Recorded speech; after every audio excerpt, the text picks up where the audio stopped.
Друзья, приветствую вас на канале Ниндзя Капитал. Это дневной обзор. Давайте рассмотрим текущую ситуацию на рынках, какие есть новости, какие предполагаются движения по ключевым активам и по акциям. Так, вот вышли данные по поводу сальдо торгового баланса еврозоны. Они больше, чем были предыдущие значения. Соответственно, это достаточно позитивный момент. Говорит о том, что экономика Евросоюза она восстанавливается, и она чувствует себя достаточно неплохо. Но есть здесь и капельки дегтя, которые заключаются в том, что идет снижение продаж автомобилей на 20% округленно. Ну, здесь и то, что нарушены цепочки поставок, и то, что начинает барахлить спрос покупательный, это начинает так или иначе ощущаться. Ну и, конечно, наверное, что самое неприятное для немецких производителей, то, что несмотря на снижение продаж в Европе автомобилей, нарастить продажи удалось японской Mazda на 7%.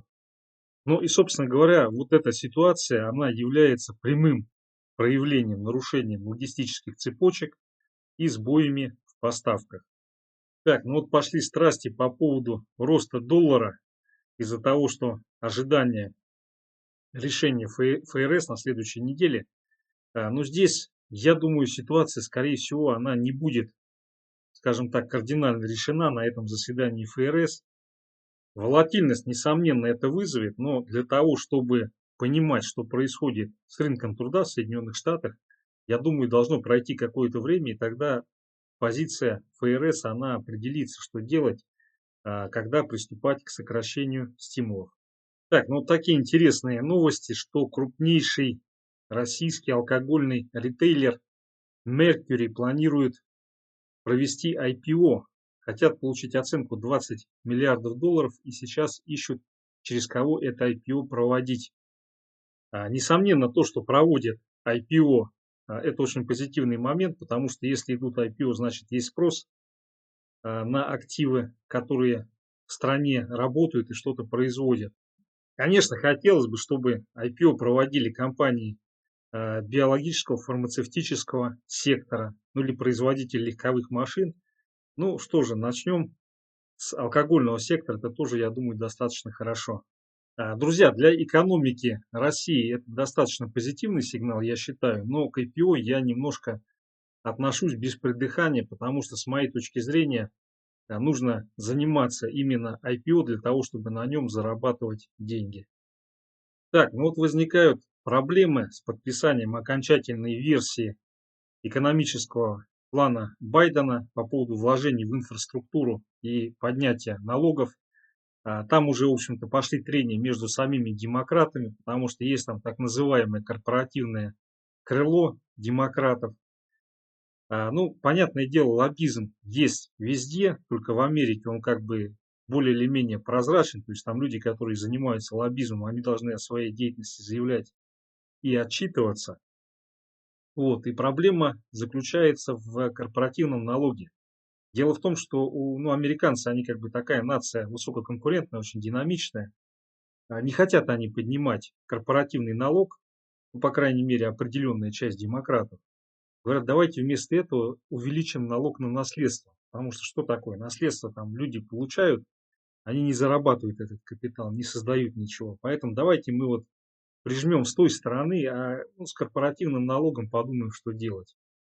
Ну и, собственно говоря, такая затяжка по поводу вот этого плана, она может добавить волатильности в текущую ситуацию.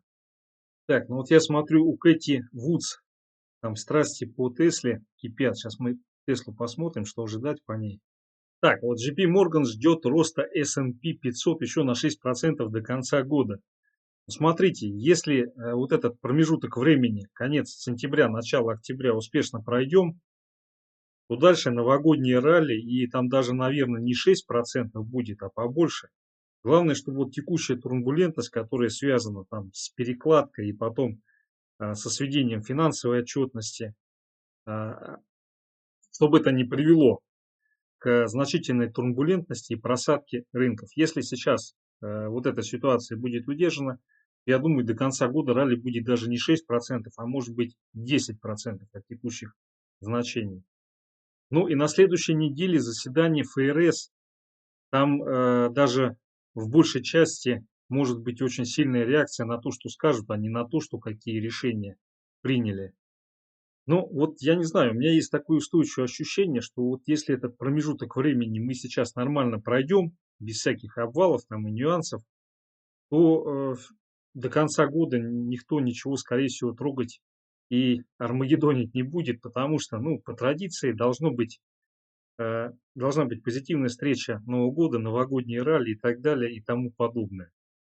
Я не думаю, что ФРС и американское правительство захочет, скажем так, напрячь американцев после того, как вот этот вот определенный дедлайн будет пройден, и, соответственно, вызвать коррекционный откат на финансовых и фондовых рынках. Скорее всего, здесь все будет потом гладко, рост, ну а потом там ближе к февралю или к марту начнем разбираться с тем, что происходило. Так, друзья, давайте по российским новостям пробежимся, посмотрим, что такого есть. Польша подтвердила отказ от продления контракта с «Газпромом». Мне кажется, сейчас эта новость, она никаким образом серьезно на котировки и на позиции «Газпрома» не повлияет. Так, далее. В Кремле прокомментировали доклад Европарламента об отношениях с Россией. Ну, там на самом деле этот доклад, это просто доклад о намерениях, о том, что там мы за все хорошее против всего плохого. Этот доклад, скорее всего, ничего глобально не вызовет, но, конечно, это определенный вклад в копилку взаимоотношений и потом к санкционному катку, который рано или поздно начнет раскрываться. Просто сейчас это все идет на уровне фона, потому что очень заняты там своими проблемами, пертурбациями, то, что происходит. Еще как бы то, что в Афганистане произошло, оно масло в огонь подлило. И поэтому, ну, с моей точки зрения, сейчас пока что это просто некий рутинный такой акт, ну, который он сейчас ни к чему не обязывает, ни к чему не ведет, но в целом это определенный тренд политики, которую проводят в отношении России, который может вызвать санкции и ухудшение экономической ситуации. Так, ну вот еще такой интересный момент. Рэй Далио считает, что в случае роста популярности первой криптовалюты регулирующие органы попытаются взять ее под свой контроль. Блин, ну они уже ее под свой контроль берут. Уже как бы создаются такие условия, когда анонимное использование криптовалюты, ну, по крайней мере, в больших объемах это достаточно сложно. Потому что проблема криптовалюты заключается в переходе криптовалюты в фиат и потом обратно. Собственно говоря, если любой регулятор в любой стране эту процедуру берет под жесткий контроль, то он контролирует все, что происходит с криптовалютой. Вот и все. Ну и отношения у всех центробанков более или менее вменяемых, конечно, не столь простые к криптовалюте, это и понятно. Потому что, по сути, криптовалюта – это альтернатива любому центробанку. Развитая криптовалютная технология, она делает ненужными вообще никакие центробанки. Потому что эмиссия денег становится децентрализованной. То есть каждый принимает участие в эмиссии, и каждый фактически становится своего рода а, участником деятельности банковской, которая создает денежную единицу. Но с другой стороны, надо четко понимать, что есть эволюция. Центробанки существовали не всегда. Здесь идет постепенное развитие денежных, монетарных отношений, других социальных отношений. И поэтому в этом плане у ФРС, у американцев, у них достаточно здравое отношение к криптовалюте. То есть они как бы ее с одной стороны контролируют и пасут, с другой стороны они ее особо не давят. Потому что, по сути, это новая технология, новое развитие, которое во что-то трансформируется. Те страны, которые они начинают противодействовать или как-то пытаются закрутить криптовалюту, ну, это, во-первых, показатель вообще отношения к прогрессу и к развитию в данной конкретной стране. И, помимо всего прочего, это просто указывает на то, что, ну, скорее всего, такая страна, она и в других направлениях идет схожим образом. И, по сути, это тупик эволюционный. Вот, поэтому, ну, с одной стороны, понятно, что криптовалюты, они могут использоваться не для совсем, скажем так, законных целей, но и обычные деньги, они тоже могут использоваться для не совсем законных целей. Тут как бы не надо никаких иллюзий строить, что вот там, если убрать криптовалюту, то никто там не будет всякие запрещенные вещества покупать, там, давать взятки и так далее. Да и до криптовалют это прекрасно делали. Так что здесь, с моей точки зрения, утверждение о том, что криптовалюты, они позволяют там на новый уровень какие-то противоправные действия поставить, ну, они не соответствуют действительности. Если надо, и без криптовалют все прекрасно справлялись во все времена. Вот. А так, как бы, действительно, это получается новый шаг и развитие вперед. Поэтому, с моей точки зрения, вот это заявление Рэй Далио, оно просто для того, чтобы напомнить о своем существовании. Так, друзья, вот новость очень интересная. Акра присвоила ВТБ кредитный рейтинг ААА с прогнозом стабильный, то есть что 12-18 месяцев. Ну, собственно говоря, такой кредитный рейтинг у ВТБ и сохранится. Ну, конечно, Акра это не Fitch, не Standard Poor's, но тем не менее это может послужить очень хорошей ступенькой для того, чтобы пересмотреть свое отношение к резервам и их подраспустить. А если происходит подраспуск резервов, то, соответственно, у банка увеличивается прибыль. А если у банка увеличивается прибыль, то растут дивиденды и начинают расти акции. Вот, собственно говоря, это может и послужить прологом для ралли акций ВТБ. Так, друзья, давайте перейдем к графикам. Так, начнем с ВИКС. ВИКС сегодня пытается поднять голову, но опять же, здесь пока 18,5 устойчиво не взято, то, скорее всего, нас ожидает боковик. Если 18,5 будет сегодня пробито и начнется проторговка над 18,5, ну в районе 18,5-19, то, соответственно, завтра мы можем увидеть и более сильное движение по ВИКСу. У него ключевой уровень сейчас 18,5, и как раз он балансирует на грани, но сегодня уже открылись с некоторым ростом после вчерашнего коррекционного отката по ВИКСу. Ну, соответственно, идет рост волатильности в преддверии ожидания пятницы и понедельника. А на следующей неделе еще и ФРС. Так, друзья, далее индекс доллара, дневной таймфрейм. Но здесь, опять же, несмотря на то, что идет рост, пока что движение идет вот в этом боковике сформированном. Соответственно, пока нет пробоя 92,9, вот этот весь рост, он будет находиться в этом диапазоне и консолидироваться. Так, друзья, далее S&P, ну смотрите, вчера произошел отскок, правда отскок он такой несколько вяленький был, вот, но на самом деле в преддверии таких событий это вполне себе нормальный отскок. Ну, у S&P здесь есть четкий уровень 4450, пока этот уровень устойчиво не пробит, все вот эти движения будут выкупаться, и ну, сейчас приходит на ум движение в боковике, и если вот этот период времени, который начинается с пятницы, будет успешно пройден, то, соответственно, мы в октябре, ну или в ноябре увидим тестирование и пробой вот этой верхней границы. Поэтому здесь сейчас либо боковик, либо в случае пробоя 4450 будет движение, у которого цель 4315 для начала. Так, друзья, далее золото. По золоту пробили таки уровень. Вот, но пока еще это под вопросом, потому что вот это движение, оно идет из-за роста индекса доллара. Вопрос в том, индекс доллара развернется и продолжит движение в боковике, тогда мы сегодня увидим отскок и рост. Или же, если будет пробитие 92,9, то у нас по золоту цель движения находится в районе 1750. Но мы с вами помним, что SOT FTC, которые вышли на прошлой неделе по золоту, были не айс. Они указывали на то, что золото будет проседать. По серебру они были айс, но серебро пока не дает особо высоких результатов. Так, друзья, далее по золоту часовой таймфрейм. Смотрите, вот 1782 пробили. Вот отсюда идет прямая линия на 1750.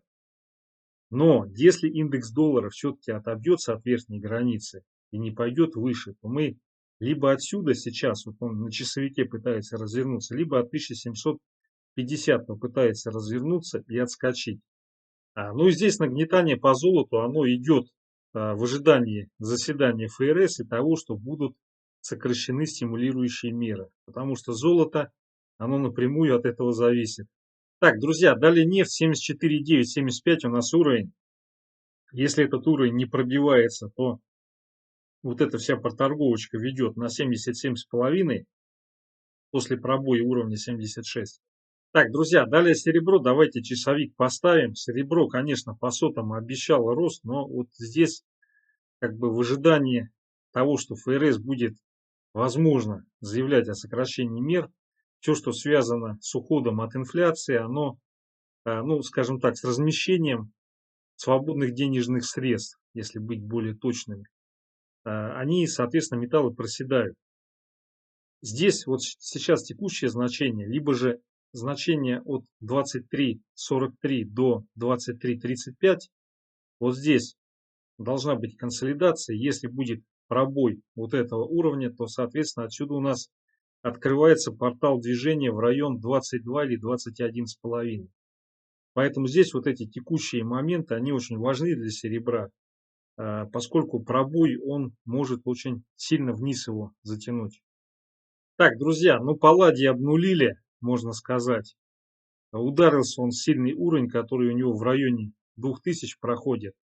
Ну, палладий еще масло в огонь добавляет ситуация с автопромом. Потому что, как бы, если машин не производят необходимое количество и предполагают, что из-за срыва цепочек поставок их будет производиться меньше, то, соответственно, для палладия это не айс, потому что палладий завязан на автомобилестроении, из него делают катализаторы. Это один из сильнейших спросов создает на часть производимого палладия. Ну, здесь на что хотел обратить внимание. У него уровень, который проходит вот здесь вот в районе 1950, 1948-1950, вот об этот уровень уже удар был. Если удар вот этот не повторится и не произойдет закрепление по 1950, то у нас отсюда формируется отскок, у которого первая цель движения находится в районе 2350. Но надо четко помнить, что такие действия, по сути, это ловля падающих ножей.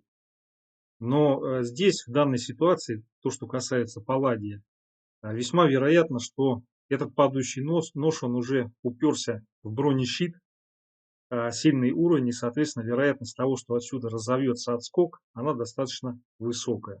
Но это не отменяет того, что надо ставить стопы. Так, друзья, ну смотрите, у платины ситуация схожая, 930, стукнулись 930 и, соответственно, готовы к тому, чтобы отскочить. Но 930 это здесь некая демаркационная линия, которая, если она пробивается и начинается устойчивая проторговля под ней, то следующее движение это уже 800, возможно, даже и ниже. Но я думаю, что вот этот коррекционный откат, который был, он достаточно сильно прошел. И, соответственно, здесь уже есть основания для того, чтобы набрать позицию и отрикошетить. Ну, по платине цель для отбоя находится в районе 1025. Так, друзья, далее рубль-доллар. Ну, смотрите, вот то, что этот отскок состоялся, это достаточно позитивно для доллара против рубля. Для рубля это не позитивно. Потому что вот эта ситуация, она вообще должна... Ну, вот 72,5 мы сделали. Соответственно, здесь появляется новая поддержка, которая находится в районе 72.33, 72.27. Соответственно, вот этот диапазон, если сейчас не пробивается, то можно сказать, что крепость 72,5 взята, и следующая итерация это движение вот к этой волшебной оранжевой линии, которая 72-75. Соответственно, если здесь сейчас все-таки будет пробой, то мы здесь уже будем весьма вероятно пробивать 72.24 и пробовать на вкус уровень 72. Вот. Но пока я думаю, все-таки проторговка будет в этом диапазоне. Вот. Если по нефти рывка не произойдет, то весьма вероятно движение наверх, на рост доллара продолжится. Потому что здесь ситуация такая, что рубль растет непропорционально нефти. И, соответственно, для того, чтобы рубль укреплялся дальше, необходимо все больше и больше инъекции нефтяного волшебного стимула. И если он отсутствует, то, соответственно, рубль начинает либо консолидироваться, либо ослабляться. Так, друзья, далее был вопрос по ГМК. Что с ним делать, как с ним жить? Ну, смотрите, здесь, да, мы не удержали 23 800, 24 тысячи. Но есть следующий уровень очень сильный, это 23 400. Вот если этот уровень не будет пробит, то, соответственно, ГМК здесь консолидируется и отскочит. Ну, на самом деле, то, что происходит с ГМК, здесь ничего удивительного нет. Вы видели, что происходит с палладием, а ГМК это, по сути, прокси и на палладий. Вот, соответственно, здесь, если сейчас палладий отбивается и начинает расти, то мы по ГМК увидим консолидацию и отбой на 24 500. В любом случае, какое-то время он здесь должен проторговаться в диапазоне 23 500 или 23 400 и до 23 850. Вот здесь вот он должен с духом собраться, и в случае удержания уровня по палладию мы увидим отскок и по ГМК. Так, друзья, ну по Сбербанку вчерашний рост практически слили. Ну на самом деле здесь просто отлично. Здесь смотрите, вот просто чудо-боковик. Что еще нужно для счастья? Верхняя граница 335, нижняя граница 326, 327. Мне кажется, этого вполне достаточно для того, чтобы реализовывать задуманное. Ну и у него уровень 324,5 он остается. Вот здесь он где-то проходит. Соответственно, пробой этого уровня. Ну, сначала будет потом рывок на 320,5, потом, скорее всего, более глубокий откат на 307,5. Пока оснований для пробоя 324,5 не наблюдаю. Но завтра или в понедельник они могут появиться. Так, друзья, далее Русгидро. Ну, смотрите, природа берет свое. Пока все росли, Русгидро высаживали. Соответственно, Русгидро, она вот выбилась из диапазона, где ее сдерживали. И поэтому она сейчас вот движется вот сюда, вот к этому значению. Ну и, соответственно, у нее уровень это 81 копейка. Как вы видите, этот уровень, несмотря на то, что он пробивался, как только он пробивался, ее сразу активно выкупали и возвращали выше этого значения. Поэтому здесь он и в этот раз, скорее всего, сдержит. Но я так думаю, все-таки движение наверх оно пошло. И если обвала не происходит на мировых площадках, то после там, консолидации небольших откатов будут выкупать и гнать наверх. Так, друзья, ну вот цены на природный газ, они сегодня немножко притормозили. Вопрос только, насколько они притормозили. Соответственно, Газпром тоже немножко в неопределенности подвис. Вот. Но здесь по Газпрому пока что в случае удержания ключевого значения, которое на текущий момент стало 332,5, мы можем очень быстро увидеть продолжение этого роста.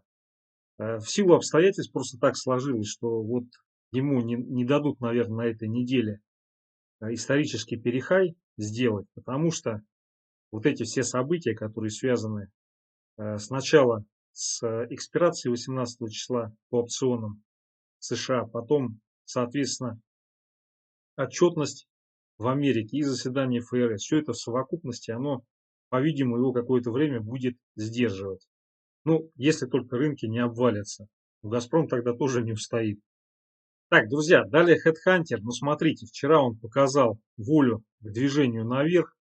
Соответственно, у него есть уровень, это 3800. Если он не пробивается, то весьма вероятно его будут наверх так и тянуть. Обращаю внимание, что ликвидность у него, конечно, далека от Газпрома и даже от ВТБ, но тем не менее 60-80 миллионов рублей в день это вполне как бы, с моей точки зрения, для торговли небольшим депозитом может быть использовано. Так, друзья, далее вопрос был по Россетям. Недельный таймфрейм ставлю. Обычные акции Россети. Но смотрите, здесь на самом деле пока что ничего страшного не произошло. Несмотря на то, что кажется, что такой ужас-ужас здесь развернулся. Вот уровень 1,3, 1,28. Если он удерживается, не пробивается, то они здесь переведут дух, вернутся на 1,47 и пойдут далее наверх. Вот. Ну, если здесь пробой будет, тогда все, они возвращаются на 1,27,5 и будут какое-то время консолидироваться в этом диапазоне. Если ориентироваться на 4-часовик по ним, то есть вот уровень здесь 1,32, соответственно, если он не пробивается, то от текущих значений или может чуть пониже формируется коррекционный отскок и цель его потестить и пробить 1,4582. Так, друзья, далее вопрос по Тесле. Ну, вроде как по месячному таймфрейму у нее второе дыхание открылось, которое пока еще не закрылось. Но если переходить на недельку, то да, здесь сейчас решается очень важный момент. Ей нужно пробить вот этот диапазон 765-785. Вот если этот диапазон в ближайшие неделю-две будет пробит и пойдет закрепление, то она можно ожидать в течение там, месяца перепишет вот этот максимум, который у нее был. Если пробоя не будет, то ее ждет коррекционный откат, у которого цель будет в районе 650-660. Вот здесь у нее сильный уровень, который ее все время держит.